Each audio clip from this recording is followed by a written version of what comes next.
So over the past few weeks, I've been talking a lot about building your website and actually the things that you're going to need before you actually start DIYing your website.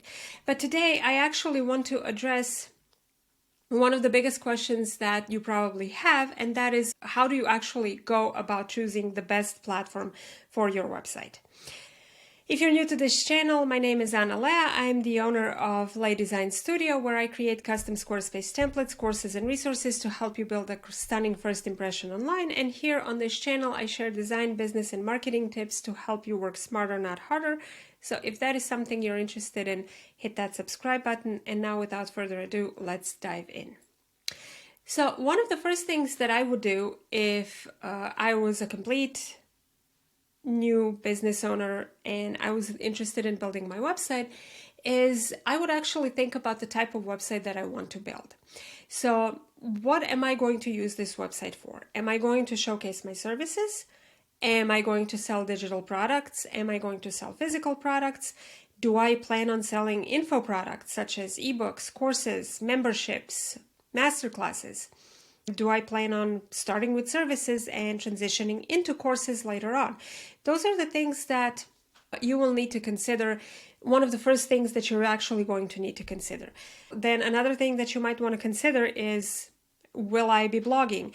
Will I start a podcast? Can I embed a video in there if I plan on starting a YouTube channel? Or can I embed video from other places?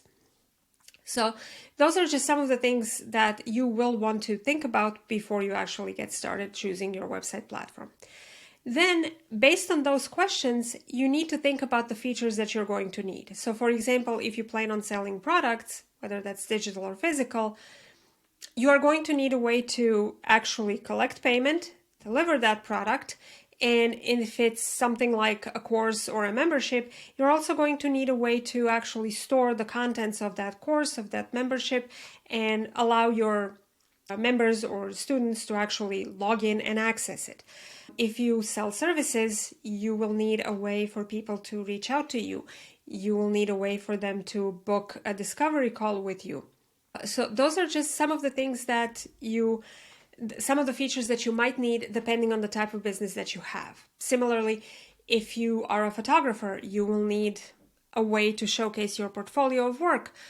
And that applies not just to photographers, that also applies to writers and artists and a number of other creative professions, so to speak. So again, think about the features that you're going to need based on the use case that you have for your website. Then the next thing that you want to consider is, how tech savvy are you? And how much time do you actually have to dedicate to your website? Because if I'm being honest with you, a website is never really done. I mean, it's done once you design it and once you get it up there and running, but there are always little things that you need to tweak, that you need to add, that you need to change. For example, if you start with services and then 6 months down the line, your people are asking you for a course, you will find that you need to add a sales page for that course. So again, there is always some work that's going to be involved with your website. And you want to consider, how tech savvy are you? Do you need a platform that is very, very robust and requires a lot of custom coding? If that's the case, then that is a deciding factor that's going to sway you very strongly in favor of certain platforms. If you're not very tech savvy, you have a lot more choices, so to speak, or you have several more options to choose from, because a lot of the platforms that are popping up today are very user-friendly and geared towards DIYers. So they are very easy to use and mostly based on drag and drop features.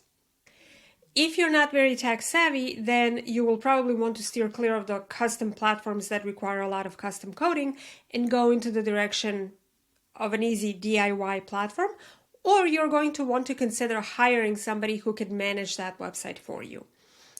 Another thing to consider while we're talking about site management is, does the platform that you are considering or going to consider require updates and maintenance, or is this done automatically by the platform itself? For example, some platforms like WordPress require you to regularly back up your website, whether that's updating plugins, whether that's not just backup, but update as well, whether that's WordPress themes, WordPress itself, and then there's also backups, because in the event of something happening to the server that your website is on, you can lose your entire website, or just a plugin that is misbehaving can cause your website to go down, in which case you will want to have a backup ready to go in place.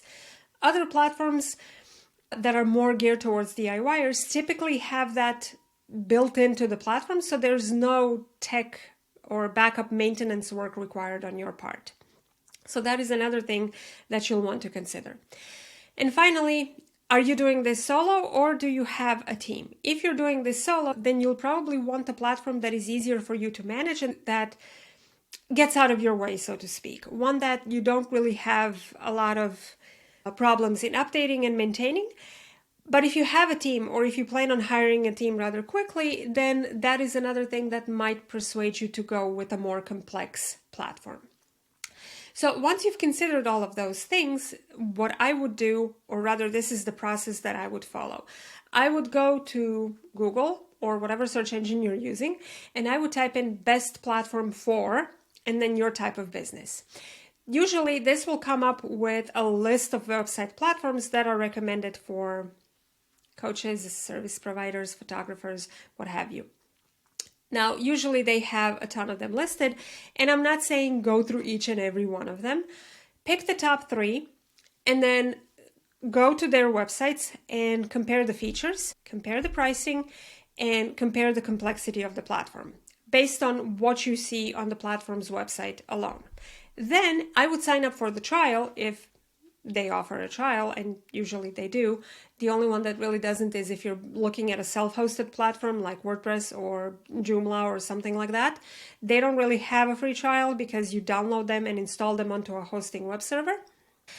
But if your platform has a free trial, sign up for it and start playing around with it. That's one of the best ways to actually get familiar with the platform and get a feel for how it works.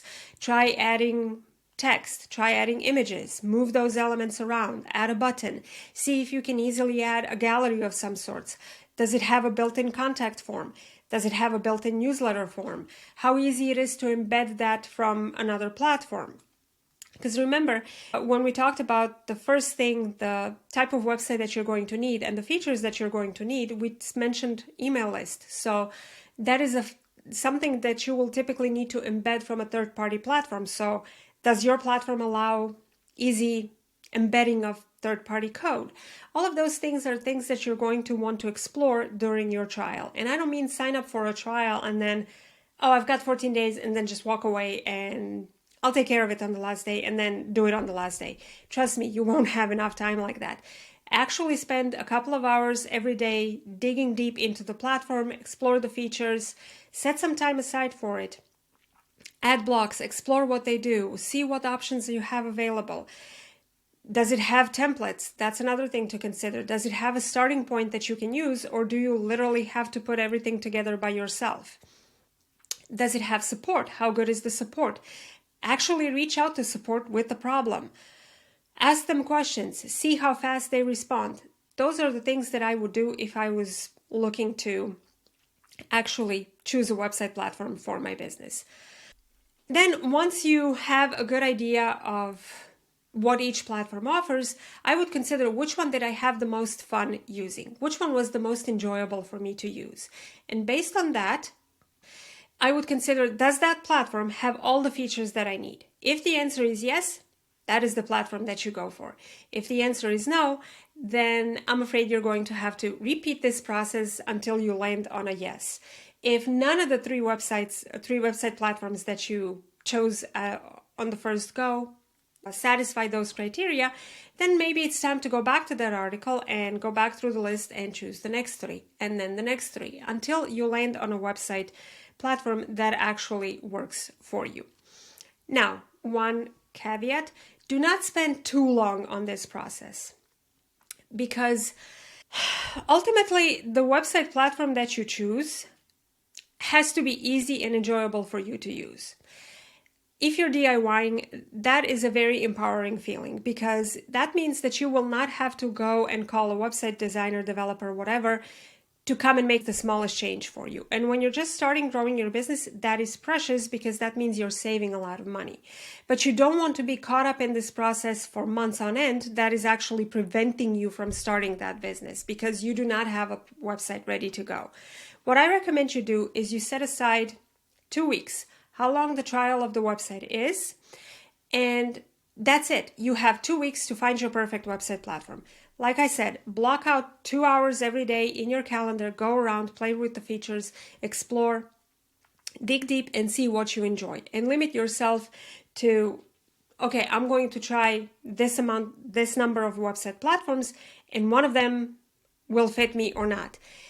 If you're really getting started and you don't have a lot of content to go with, it is relatively easy to choose a different platform later on when you have more money to invest in your website. But for right now, just pick one that is enjoyable for you to use, that is easy for you to use, and that has the features that you need. The reason why I say you don't want to spend too long on this process is because that is just yet another form of procrastination that can keep us stuck in that loop of, well, I didn't find my website platform, so I'm just not going to launch my business. Instead, set yourself a very firm timeline in which you are going to go through your website platforms, compare the features that you need, and think logically. Don't be driven by emotion with this, but rather think logically and practically. Is the platform easy enough for me to use? Does it have all the features that I need? Can I see myself working in this platform day in, day out until I'm actually ready to hire this process out? If the answer is yes to all of those questions, then congratulations, you have found your website platform. So really, we make it a lot more complicated than it needs to be.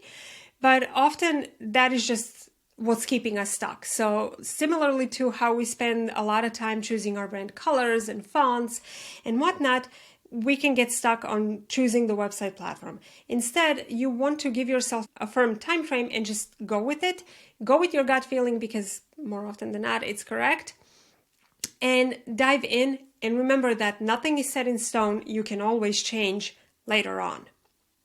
With that said, you're probably wondering, what is my recommendation for a website platform? And as I've said before, my platform that I chose for my websites and that I use for my client websites is Squarespace because it has a lot of cool features that I think work really well for service providers and coaches. And I do have another video coming out about that. So if you're interested about that, be sure to subscribe to my channel not to miss it.